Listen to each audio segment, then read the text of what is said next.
ہم نے کتابوں میں پڑھا ہے کہ جب شب قدر آتی تھی نا، مغرب کے بعد لوگ کانپنے لگ جاتے تھے۔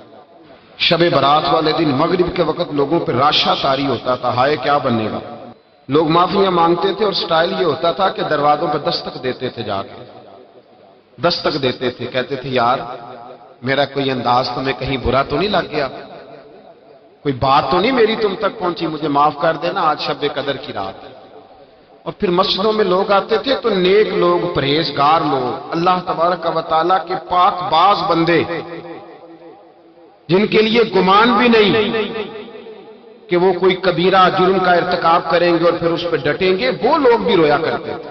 میں اور آپ بڑے مست ہو گئے، رسم سی محسوس ہوتی ہے اب ہر محفل، ہر مجلس، محسوس ایسے ہوتا ہے کہ جیسے وہ ذوق، وہ تڑپ، وہ شوق جس آدمی کے فرائض بھی میری طرح پورے نہیں، نمازیں بھی پوری نہیں، اس نے بھی سیدھی جیب کے اندر جنت کا ٹکٹ ڈالا ہوا ہے، فرائض تک پورے نہیں کر پایا، نوافل سنتیں واجبات تو بعد میں آئیں گے، ٹکٹ ڈال کے پھر رہا، احساس ہی کوئی نہیں۔ پتہ نہیں کتنے پتھر اور سنگ دل ہو گئے ہم لوگ کہ وہ جو اندر درد تھا نا کہ یار وہ کہیں ایک بات، ایک جملہ، کہیں ایک لقمہ حرام کا، وہ کہیں فلاں جگہ پہ کوئی بے ادبی، وہ لوگوں پر بوجھ بنتے تھے، ان کے عیب، جرم، خطائیں۔ ہم اتنا زیادہ بولتے ہیں کہ پتہ ہی نہیں کتنی باتیں کرتے۔ مال کہاں سے آ رہا ہے یہ سب کو پتہ ہے، پر کس طرح کا آ رہا ہے اس پر کوئی توجہ دینے کو تیار ہے۔ حضرت حسن بصری رحمۃ اللہ تعالی علیہ سونار کا کام کرتے تھے، توبہ کرنے سے پہلے ایک دکان رکھی ہوئی تھی، تو آپ فرماتے ہیں میں ذرا مہنگا سونار تھا، سب سے زیادہ بغداد کے اندر قیمتی سونا میں بناتا تھا۔ فرماتے ہیں میں جب کوئی سونے کی نئی چیز تیار کرتا تھا تو عام آدمی کے بس میں نہیں ہوتا تھا اسے خریدنا، تو میں کسی وزیر کے پاس، مشیر کے پاس، مالدار آدمی کے پاس جاتا تھا، کیونکہ جو میں بناتا تھا وہ ہر آدمی خرید نہیں پاتا۔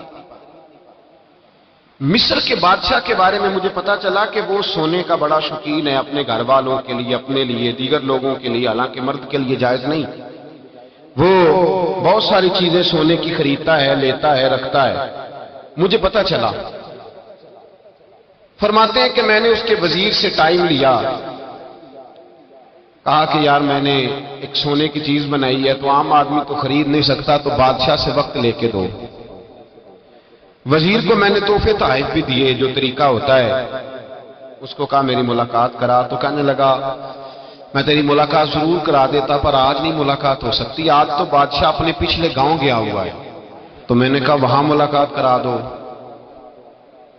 اس لیے کہ جو سونا میں لے کے آیا ہوں بڑا قیمتی ہے، واپس لے جاؤں گا تو رستے میں ڈاکوؤں کا خطرہ ہے۔ مجھے کہنے لگا ٹھیک ہے میں کرا دیتا ہوں۔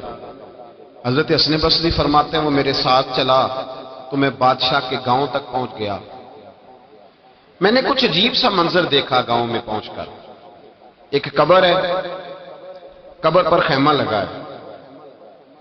وزیر مجھے کہنے لگا یہاں بیٹھ جاؤ اور انتظار کرو، یہاں ایک رسم ہونے لگی ہے، جب اس سے فارغ ہو جائے گا بادشاہ تو میں تمہاری ملاقات کراؤں گا۔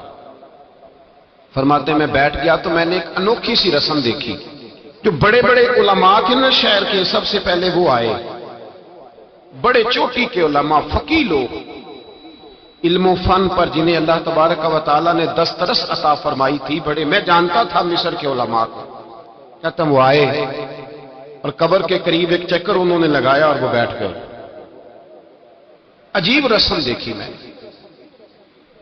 حضرت خواجہ حسن بصری رحمۃ اللہ تعالی علیہ فرماتے ہیں تھوڑی دیر گزری تو میں نے صوفیاء کو دیکھا، جو اللہ اللہ سکھانے والے لوگ تھے، درویش لوگ تھے، ان کی جماعت آئی، قبر کا چکر لگایا، بیٹھ گئی۔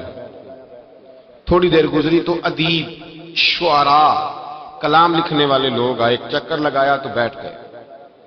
پھر تھوڑی دیر گزری تو فرماتے ہیں کہ سپہ سالار، جرنیل قسم کے لوگ آئے، ہاتھ میں چھڑیاں ہیں، اسلحہ زیب تن کیا ہوا ہے، تلواریں، نیزے پہنے ہوئے، ایک چکر لگایا، بیٹھ گئے۔ پھر میں نے دیکھا کہ ڈاکٹر، حکیم، طبیب آئے، بڑے بڑے نسخے ہاتھوں میں، قبر کے قریب ایک چکر لگایا تو بیٹھ گئے۔ پھر میں نے دیکھا حسین و جمیل عورتیں آئیں، ایک چکر قبر کا لگایا تو بیٹھ گئیں۔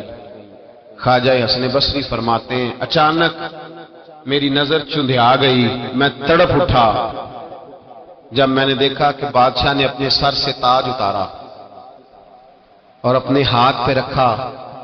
پھر بادشاہ قبر کے قریب گیا تو چیخے مار کے رویا، اس درد سے رویا کہ دو آدمی پکڑ کے خیمے میں لٹاتے ہیں، فرماتے ہیں مجھے وہ میں جو کاروبار گیا تھا وہ مجھے بھول گیا۔ میں نے وزیر سے پوچھا کہ یہ کیا ماجرا ہے، میں نے اس طرح کا انداز کہیں دیکھا نہیں، کیا رسم ہے؟ تو وزیر کہنے لگا بات دراصل یہ ہے کہ بادشاہ پورے ملک کا، مصر کا حکمران ہے، اس کا ایک ہی بیٹا تھا، درجنوں درباروں کی حاضری اور سینکڑوں صوفیاء کی دعا اور کروڑوں اور لاکھوں لوگوں کو صدقے اور خیرات دے کر دعائیں کرا کے بادشاہ نے کبھی پوچھو اس آدمی سے جس کے ہاں اولاد کوئی نہیں، پتہ نہیں کس منت کے ساتھ ایک بیٹا خدا سے لیا۔ بیٹا پڑھنے لگا، تعلیم میں بھی لائق، گھڑ سواری میں بھی لائق، تلوار میں بھی لائق، سارے علوم فنون، وفا شعار بھی، اطاعت گزار بھی، ساری خوبیاں بچے میں پیدا ہوئی۔ پھر ایک دن بیٹا رات کی تنہائی میں رویا، اماں جی بات سننا، ابا جی دوڑ کے آئے، کہتے ہیں بیٹا رویا تو بادشاہ اور اس کی بیوی دوڑے گئے، کیا ہوا؟ کہنے لگے پیٹ میں کوئی درد ہے، یہاں کچھ تکلیف ہے۔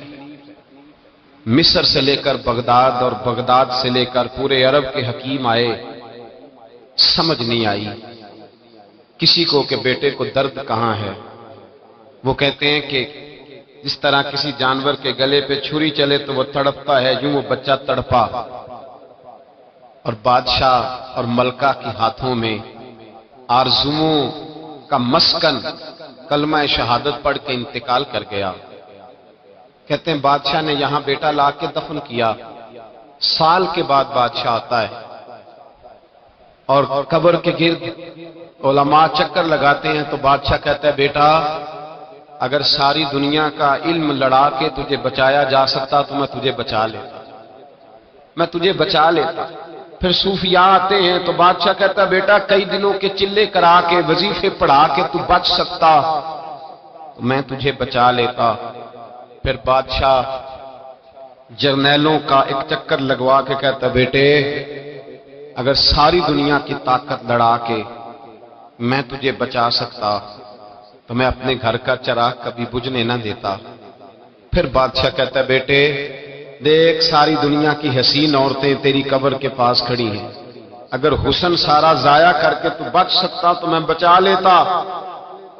پھر آخر میں بادشاہ اپنے سر سے تاج اتار کے ہاتھ میں پکڑتا ہے اور قبر کے گرد گھوم کر روتا ہے، کہتا ہے بیٹا میں فقیر ہو جاتا، میں مانگ کے روٹی کھا لیتا، میں جشانیاں دے دیتا، بیٹے میں تیری خاطر حکومتیں چھوڑ دیتا، میں کسی کی مزدوری کر کے روٹی کھاتا، پر میں تجھے مرنے نہ دیتا۔ پھر وہ روتا ہے اور کہتا ہے کیا کروں کل نفس ذائقۃ الموت، کیا کروں جو تجھے لے کے گیا ہے اس نے قانون بنایا ہے کہ ہر ایک نے موت کا ذائقہ چکھنا ہے، اس نے قانون بنایا، اور جب اس کا قانون لاگو ہوتا ہے پھر نہ ماں کی سسکیاں کام آتی ہیں، نہ باپ کی دعائیں، نہ علم، نہ فن، پھر کوئی چیز کام نہیں آتی، پھر جانا پڑتا ہے، پھر جانا پڑتا ہے۔ باپ ایک ایسا رشتہ ہوتا ہے جو زندہ ہوتا ہے تو لگتا ہے سر پہ چھت ہے، اور جب وہ رخصت ہوتے ہیں تو لگتا ہے چھت اتر گئی۔ ماں، میں اپنی زندگی میں یہ کہا کرتا تھا کہ لوگ آکسیجن کے بغیر بچ جاتے ہیں، ماں کے بغیر نہیں بچتے۔ میرا تجربہ یہ تھا شاید 5 سال روٹی کھانے کو نہ ملے تو زندگی ہے، پر اگر اماں گھر میں نہ ہو تو زندگی نہیں ہوتی۔ پھر مجھے میرے استاد نے کہا کہ بیٹا میرا دل کرتا ہے کہ آپ اپنی اماں کا جنازہ خود پڑھائیں۔ 2-3 دفعہ ہمت کر کے میں بڑا مصلی پہ کھڑا ہونے کے لیے، لیکن پھر میں لوٹ کے آ گیا۔ میں نے کہا میں نے بڑے جنازے پڑھے اور پڑھائے ہیں زندگی میں، یہ میرے لیے وزنی ہے، میرے لیے مشکل۔ ہم نے خود نہیں ساری ہستیاں اٹھائی، ہم خود چھوڑ کے نہیں آئے، چھوڑ کے نہیں آئے، سہ سہ جوڑ سنگت دے ڈٹھے، آخر وتھاں پیاں او جنہ باج ایک پل نہیں سا جیندے، پھر شکلاں یاد نہ رہیاں۔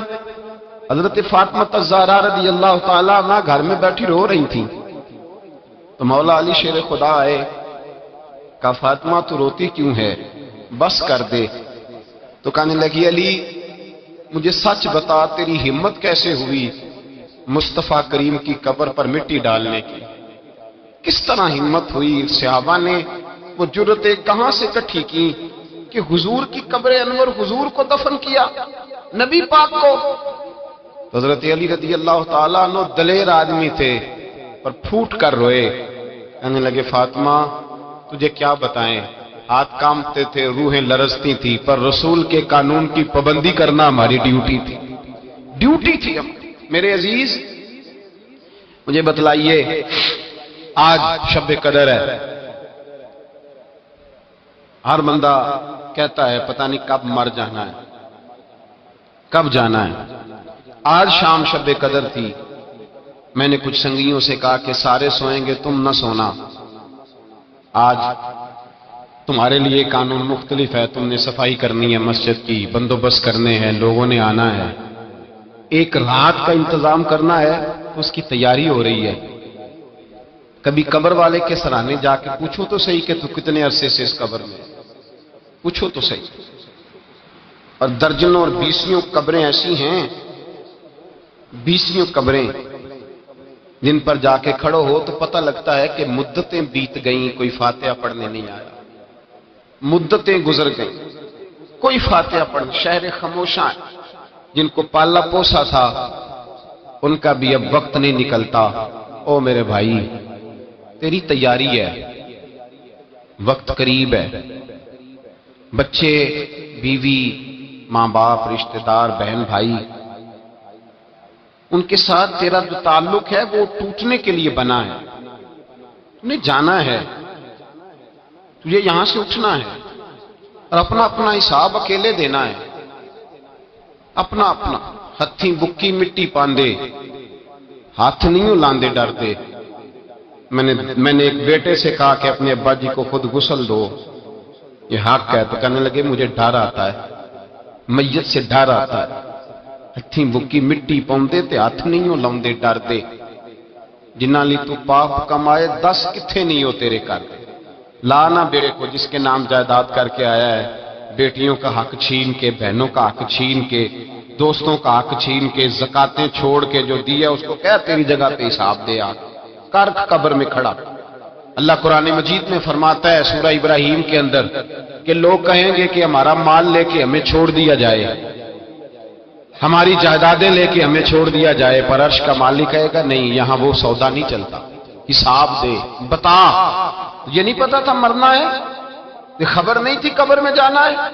جس مکان میں رہتے ہو نا کبھی پوچھو وہاں پہلے کون کون رہتا تھا، پتا کرو، معلومات کرو کون رہتا تھا، ٹٹول کر قرید کر دیکھو کتنی لوگ گزر گئے۔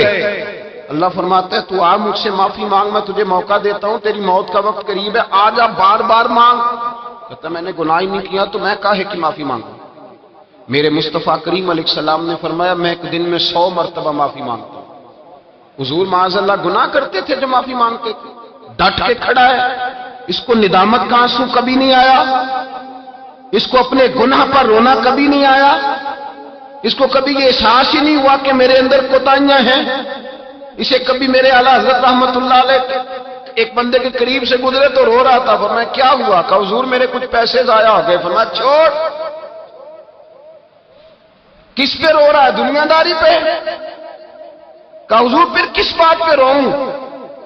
فرمایا رویا کر کہ تیری نمازیں پوری نہیں، رویا کر کے تیرے باپ مرشد اور استاد تجھ سے پورے راضی نہیں، رویا کر اس بات پر کہ تو حقوق پورے نہیں ادا کر پایا، رویا کر کے جو تیرا منصب تھا تو اس کا حق نہیں ادا کر سکا۔ وہ کہنے لگا حضور میں کوشش کرتا ہوں، مجھے اس بات پہ رونا آتا ہی نہیں۔ تو آپ فرمانے لگے چل پھر اسی پہ رو لے کہ تجھے اللہ کی بارگاہ میں رونا ہی نہیں آتا، اس پہ رو۔ یہ تھوڑی رونے کی بات ہے کہ چھوٹی سی دنیا داری کے لیے تو تڑپ اٹھتا ہے، سسکتا ہے، آہیں بھرتا ہے، اور تجھے اس مالک کے لیے رونا ہے، پھر اس پہ رو لے، یہ بھی تو مقام رونا ہے، رو اپنی سعادت پہ، یہ خیال ہی نہیں کبھی آیا۔ تو پھوٹ پھوٹ کے روتا ہے دنیا داری کے لیے، مال و دولت کے لیے، جاہ و منصب کے لیے، اس پہ رویا کر کہ تجھے یہ خیال ہی نہیں کہ میں نے جانا ہے میرے مصطفیٰ کریم سید عالم نور مجسم صلی اللہ تعالی علیہ وآلہ وسلم نے جو حسن، جو رنگ، جو انداز اپنے غلاموں کو دیا تھا، اس انداز کو سمجھیں۔ حضرت عمر فاروق رضی اللہ تعالیٰ عنہ آپ تشریف فرما تھے، مولا علی شیر خدا تشریف فرما تھے، حضرت ابو ہریرہ تشریف فرما تھے، تو حضرت ابو بکر صدیق کا دور خلافت تھا، جناب ابو بکر صدیق رضی اللہ تعالیٰ عنہ نے کہا پانی تو لانا، پیاس لگی ہے، پانی تو لانا۔ تو خلیفہ تھے، امیر تھے، ذاتی طور پہ بڑے مالدار تھے، ایک ساتھ ٹھنڈا دودھ لے کے آئے، کہا حضور دل کرتا ہے آپ دودھ پی لے پانی کی جگہ۔ حضرت ابو بکر صدیق نے دودھ پکڑا، منہ کے قریب کیا تو آنکھوں سے آنسو برس پڑے، تڑپ اٹھے، روئے۔ حضور کیا ہوا؟ فرمانے لگے جس رسول سے سوال نہیں ہونا تھا انہوں نے تو اتنی نعمتیں استعمال نہیں کی، ابو بکر سے تو سوال ہونا ہے، اس سے تو پوچھا جانا ہے نعمتوں کے بارے میں، تو میں لے جاؤ دودھ نہیں مجھے پانی دو، پتہ نہیں میں کتنا وقت میرا باقی ہے تو میں اتنا بوجھ نہیں اٹھا سکتا۔ احساس تھا یار چلو کبھی کبھی صحیح یہ احساس پیدا تو ہونا چاہیے نا کہ میں سویرے سے لے کر شام تک جب میں سوتا ہوں تو سوچ کے، جب بندہ سوتا ہے تو کوئی سوچ ہوتی ہے اس کے ذہن میں، کچھ نہ کچھ سوچ رہا ہوتا ہے۔ مجھے بھی پتا ہے میں سوتے ہوئے کیا سوچتا ہوں، آپ کو بھی پتا ہے، اور جب سویرے پہلی دفعہ آنکھ کھلتی ہے تو پھر بھی کچھ سوچ ہوتی ہے بندے کے ذہن میں۔ مجھے بھی پتا ہے میں جب اٹھتا ہوں تو سوچ کیا ہوتی ہے، تو آپ کو بھی پتا ہے۔ حضرت امام اعظم ابو حنیفہ رحمۃ اللہ تعالی علیہ فرمایا کرتے تھے کہ جب سونے لگو تو یہ سوچ کے سویا کرو کہ پتہ نہیں اٹھنا ہے کہ نہیں، کلمہ پڑھ کے، توبہ کر کے، ایمان کی تجدید کر کے، اور اللہ کی بارگاہ میں عرض کر کے میں نہ اٹھا تو میرا حساب آسان کرنا، معافی مانگ کے سویا کرو، اور جب سو کے اٹھو تو یہ سوچا کرو کہ اس نے مہربانی کی ہے، مجھے ایک موقع اور دیا ہے زندہ رہنے کا۔ نیند موت کی بہن ہے، اللہم باسمی کا اموت واحیا، حضور نے فرمایا جب سونے لگو تو کہا کرو کہ اے اللہ میں تیرے نام پہ زندہ ہوتا ہوں اور تیرے نام پہ مرتا ہوں۔ نیند موت ہے، اسی طرح ایک دن سو جاؤ گے، پکے سو جاؤ گے۔ بھائیو شب قدر ہے، یہ تو معافی مانگنے کی رات ہے، پر میں تو اب یہ سوال پوچھتا ہوں کہ گناہگار ہی کوئی نہیں تو معافی کون مانگے گا؟ ہم نے تو اپنی زندگی پر بہانوں کا، ہیلوں کا، جھوٹ کا، ملمہ سازی کا ایسا ورق چڑھایا ہے چاندی کا کہ ہم تو سارے نیکوکار پرہیزگار لوگ ہیں اللہ ماشاء، احساس ہی نہیں ہے۔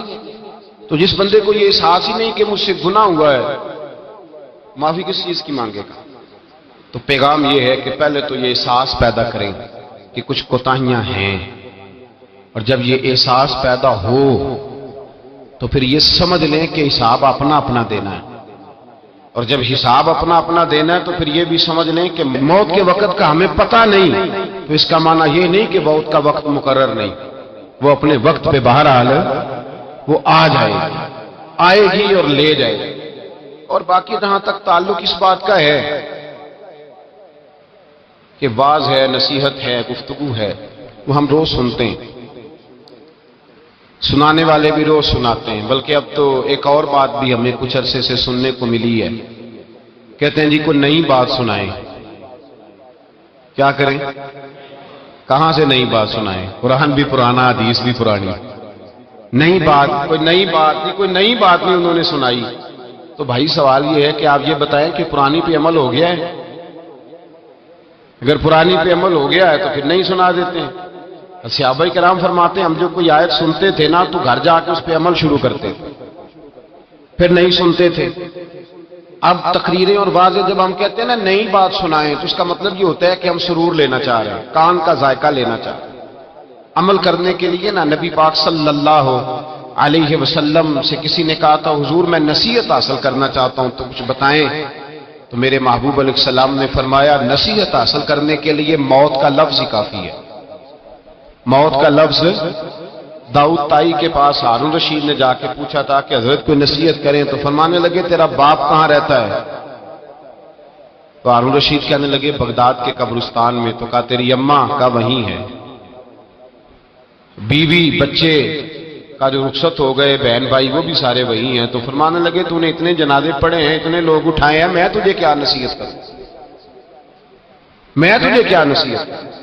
میرے بھائی اپنے اوپر اس احساس کو طاری کریں، اس احساس کو۔ ہمارے زمانے میں ہمارا یہ مزاج ہو گیا ہے کہ ہم نے دوسروں کی اصلاح کا بیڑا اٹھا لیا، ہم لوگوں کی اصلاح کرنے نکل کھڑے ہو، ہر آدمی سامنے والے سے نقص نکال کے اپنی خوبیاں بیان کر رہا ہے اور کہہ رہا ہے کہ سامنے والا سیاںا ہو جائے۔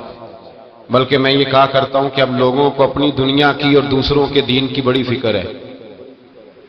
دوسروں کو لوگ پیغام دیتے ہیں کچھ رعایت کر جا، مرنا بھی ہے، قبر میں بھی جانا ہے، تو بھائی تو بھی کچھ تھوڑا سا سیاںا ہو جا، تو نے بھی مرنا ہے۔ اب دوسروں کو قرآن و حدیث رہ گیا ہے اپنے نفع کے لیے استعمال کرنے کو، کہ کسی کو جب قائل کرنا ہو تو اس کو کہا کہ ایک صاحب نے کہا مجھ سے ایک دفعہ کہ مسجد کھل جائے گی، میں نے کہا کیا ہوا؟ کہنے لگے قسم ایک ہے اس کے لیے مسجد آنا ہے۔ تو میں نے کہا اس کام کے لیے مسجد نہیں کھولتے، مسجدیں تو نماز پڑھنے کے لیے ہیں کہ ہمارے ذاتی فیصلے دنیا داری کے قسمیں اٹھانے کے لیے؟ یا تو دین نافذ کرو نا، تو پھر دین کے مطابق فیصلہ کر لو۔ مسجدیں اس لیے رہ گئی ہیں کہ چلو چل مسجد بڑھ مسیتیں دے صاحب، اس کام کے لیے مسجد ہے۔ احساس پیدا کریں، یہ خیال پیدا کریں کہ دنیا سے جانا ہے، اپنے تصورات کو سمیٹیں یار۔ یہ جو ہمیں ٹینشن ہے نا کہ یہ بھی نیک نہیں، یہ بھی نیک نہیں، وہ بھی نیک نہیں، تو چلو میں بھی نہیں، تو اس نے اپنا حساب دینا، اس نے اپنا، اس نے اپنا، اور میں نے اپنا۔ ابھی سارے خراب ہیں تو میں کیسے صحیح ہو جاؤں؟ تو میرا بھائی کوئی پتہ نہیں سارے 100 سال جیئیں اور تو اگلے سال بھی زندہ نہ رہے۔ اپنی فکر کریں، اپنے اوپر جدوجہد کریں۔ دوسرے کو تبلیغ کرنا واجبات دین میں سے ہے، لیکن پہلے عمل کرنا فرائض میں سے ہے۔ اپنی طبیعتوں کو، روحوں کو بیدار کریں، اللہ کی بارگاہ میں التجا کریں۔ میرے اعلیٰ حضرت فرماتے ہیں اگر تجھے گناہوں کا احساس نہیں تو یہ بھی ایک گناہ ہے۔ اگر تو اپنی غلطی کو غلطی نہیں مانتا پھر تو سب سے بڑا مجرم ہے۔ اپنی کوتاہیاں اپنی آنکھوں کے سامنے رکھیں۔ آج شب قدر ہے، اتنی فضیلت بیان کی میرے نبی پاک صلی اللہ علیہ وسلم کہ حضور علیہ السلام نے فرمایا کہ اللہ پاک اس رات نزول دنیا پر اجلال فرماتا ہے پہلے آسمان پر، اور کہتا ہے آج جو بھی بخشش مانگے گا میں اسے بخش دوں گا، جو بخشش مانگے گا میں اسے۔ یا اللہ تو بغیر مانگنے سے بخش دے، اسے نہیں پتا بخشش مانگنی ہے، پر اللہ کہتا ہے تو مانگ مجھ سے، تو بخشش ایسے میں بخشوں گا۔ اس نے قانون بنا دیا ہے، وہ کہتے ہیں نہیں نہیں کوئی نہیں بخش دے گا۔ وہ کہتا ہے تو مجھ سے مانگ، پہلے آ کے سوال کر، تو سوال کرے گا تو میں تجھے بخشوں گا۔ تو بخشش مانگنے سے اللہ معاف کرتا ہے۔ ایک بات یہ ذہن میں رکھیں کہ بخشش مانگنی۔ دوسرا میرے بھائی اس تصور کو پکا کرے اپنی طبیعت میں کہ توبہ وہ بندہ کرے جو توبہ کی شرائط کو سمجھتا ہے۔ ایک تو محسوس کرے کہ مجھ سے غلطی ہوئی ہے اور فلاں گناہ ہے جو روز مجھ سے ہوتا ہے، ایک تو اس کا احساس پیدا کرے، اور دوسرا یہ خیال کرے کہ میں توبہ کر رہا ہوں کہ میں کام آج کے بعد نہیں کروں گا۔ توبہ کا مطلب کیا ہوتا ہے؟ کام میں آج کے بعد، بولیے، یہ کوئی مطلب نہیں کہ ایک بندہ کہے آج میں نے رونا جی مسجد جا کے ساری رات رونا ہے، تو سویرے کیا کرنا ہے؟ بدلنا ہے کہ نہیں؟ کہتے ہیں نہیں میں نے اسی طرح سے کم ناپنا ہے، کم تولنا ہے، جھوٹ بولنا ہے، بدی کرنی ہے، دھوکہ کرنا ہے۔ یہ توبہ نہیں ہے، یہ اس نے رسم ادا کی ہے۔ توبہ یہ ہے کہ تو اللہ کی بارگاہ میں، ہاں یہ الگ بات ہے کہ سویرے نفس نے پھر برگلا دیا، شیطان کے ہتھے چڑھ گیا، لیکن جس کا پروگرام یہ ہو کہ چلو آج شب قدر ہے، تو یہ پھر رسم ادا کی، اس نے لفظوں کے گورکھ دھندے میں الجھا رہا ہے، وہ مفاہیم معنی اور روح تک نہیں پہنچ سکا۔ روح تک جانے کی کوشش کریں۔ اپنے گناہ اعلیٰ حضرت رحمت اللہ تعالی علیہ فرماتے ہیں کہ تیری توبہ تب ہے کہ جب جس گناہ سے تو توبہ کر رہا ہے نا، سویرے پھر بندہ کوئی تجھے اس گناہ میں دوبارہ مبتلا نہ دیکھے، رسم نہ ادا کرنا، جھوٹ نہ بولنا۔ ایک تو احساس پیدا کریں سچ مچ. میں کہا کرتا ہوں کہ اللہ سے رزق بھی مانگیں، شہرت عزت دولت بھی مانگیں، لیکن شب برات اور شب قدر کی رات صرف اس سے بخشش کا سوال کریں اور احساس یہ پیدا کریں کہ اللہ تو مجھے بخش دے. یہ توجہ کے ساتھ انہماک کے ساتھ. ساری راتیں تو ہم جاگتے نہیں، کبھی کبھی جاگتے ہیں، بیدار رہتے ہیں. تو جو بیداری کے راتیں ہوں پھر صحیح طریقے سے بیدار رہنا چاہیے، توجہ ہٹا کے ہر چیز سے، چھوڑ چھاڑ جبر کرے. حضرت ابو بکر فرمایا کرتے تھے کہ اگر تجھے رونا نہیں آتا تو رونے جیسا منہ ہی بنا لے، اچھوں کی نقل بھی اچھی ہوتی، شکل ہی بنا لے اس طرح کی جو اس کی بارگاہ میں پیش ہونے والی ہو، رسم نہیں ادا کریں. آخر